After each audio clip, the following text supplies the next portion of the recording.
Chapter 20. Hunter gasped as he clawed his way up the side of the mountain. The warrior had been traveling for a couple of weeks, following the trails left by his scout falcons and the guardians.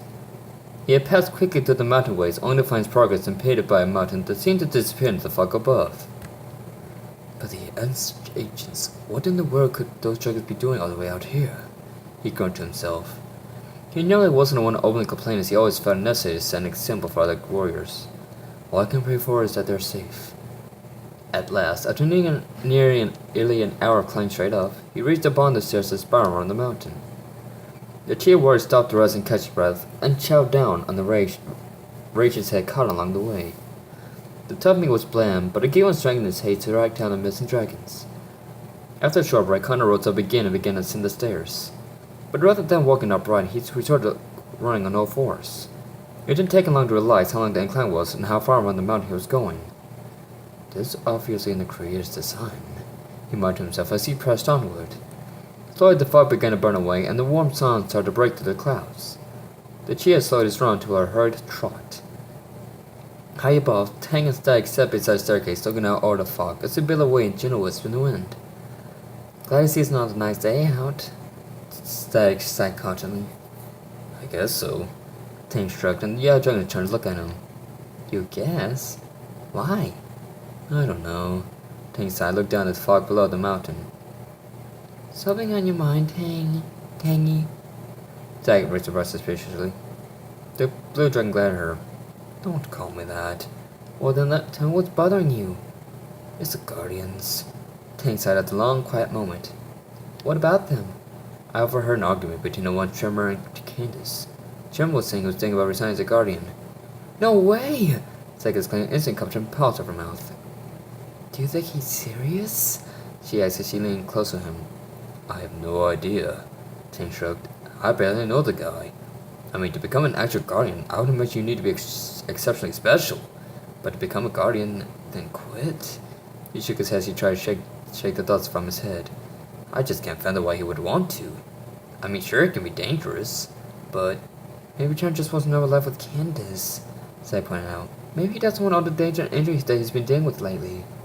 She reflected back to what she saw when the Earth Dragon had power with Max. He shot at the memory of Tremor's blood spitter across the ground. I suppose, Tang muttered. I guess all we can do is sit and wait to see how things play out. Excuse me. Both dragons jumped in surprise to see Hunter standing on top of the staircase. Who are you? Tang Star jumped in front, Static with his body low to the ground and swing spread wide. What are you doing here? Seeing the young dragon's reflection drag straight to his presence, Hunter bent out on one knee and laid his bow and arrows out before him. I do not mean you any harm. I've been tracking some young dragons and the trails led me here. The Guardians? Static raised a brow and Tang shot a look. Static! So you have seen them. Hunter's eyes seemed to light up. Are they still here? What if they are? Tang demanded. Who are you? What do you want to see them? I apologize for the informalities. Hunter sighed, seeing that getting past the young dragons wasn't going to be as easy as he'd hoped. I am Hunter, a friend of the Guardians. Tang's eyes nodded to Cheetah. After a moment, he glanced back over his shoulder. Static, go get the mountain a quick sweep. What? What do I have to do it? Because everyone knows you're the best and fastest flyer here. Aww. Static whined and walked past Hunter before taking flight. Tang and the Cheetah watched her as she flew a few hundred yards up before diving into the dense fog below. Come with me, Tang ordered, thrusting his head back towards the city. Hunter nodded, gathering his bow and arrows and followed Tang up to the gardens. As they walked, Hunter took notice of the peacefulness of this isolated dragon city. The dragons that lingered about in the gardens all watched Hunter with a curious eye, but made no rude or suspicious gesture towards him. Hey, Tang! Tang's called up from up a pavilion rooftop. You bringing more visitors? Very funny. Tang rolled his eyes sarcastically. Do me a favor and go find the Guardians. He glanced back over his shoulder. And tell them Hunter is here. You got it. Tang's line flew up deep in the city. If I may, Hunter spoke up. How are they doing? Are they well? Tang sighed as he continued to lead Hunter towards the outer temple.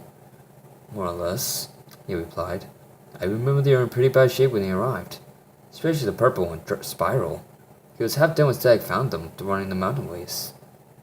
The blue dragon slowed his pace until he was walking beside Hunter and glanced up at him. He's fine now, though. But the others seemed to be a bit disturbed with the Earth Guardian Tremor. How so? Hunter scratched his chin.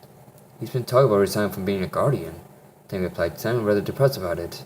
Can he do it? Can he do that? Hunter shook his head. It's not up to us whether he becomes guardian or not. We can only choose him as a candidate. If Trevor were to become a guardian, it would be his own decision. It was the same with Ember and Flame, though they both work very well together, so Ember can technically be considered an unofficial guardian. Huh, Tang muttered. I hope Trevor doesn't quit being a guardian. I mean, I don't know him that well, but he doesn't strike me as the type to quit anything. Well, the one thing I have learned about young Earth Dragons is that they can be very stubborn. But that stubbornness turns to wisdom as they grow older. You sound so confident. Tank glanced up at him. How can you be so sure? Because Trevor would not have been chosen as candidate if he didn't possess certain qualities that would make for a fine guardian. Hunter! The chain on Blue Dragon's head snapped around to see Cinder bounding over that direction. Hunter, I can't believe it! It's really you! Cinder leaped up, and the chain recovered in his arms, and she nuzzled him more affectionately. Cinder, it is good to see you alive and well. Hunter rubbed her head and hugged her gently before setting her down. How long have you been looking for us? Cinder asked, already concerned they had been sent out to find them. Thankfully, not 3 years. The cheers chuckled, and Cinder gave a slight smirk. It's been reduced to about 3 weeks. Are the others around? I think they're being gathered right now, Cinder replied. We can meet at the main temple. Is that alright? That was the plan, Ting replied, shaking her step. Shall we? Indeed, Hunter nodded. They followed him to the temple to find the elders just coming outside to meet them. Oh my! Bagnight looked at her with wide eyes. So many visitors to our beloved home. I apologize for having walked in on you so suddenly. Hunter bowed respectfully. I was sent by the other elder guardians to track down the younger ones after they disappeared some time ago. So we have heard, Tamarika nodded. They sound like they've had quite the adventure. To say the least, Cinder thought to herself. Hunter! Everett's head turned to see Flame and Everett glide towards them. A little ways away, Candace and Sally came up sprinting on the corner of a pavilion. Lastly, Trim arrived at a hurried pace, but his steps were hesitant.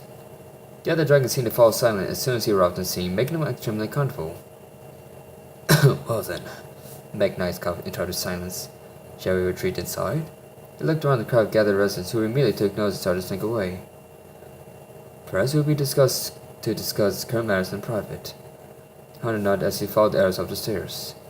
The guards followed after him, their spirits somewhat relieved from having a familiar presence among them. However, Candace stayed behind when Trevor started to follow. Sorry, Trevor, she said, pushing herself in front of him.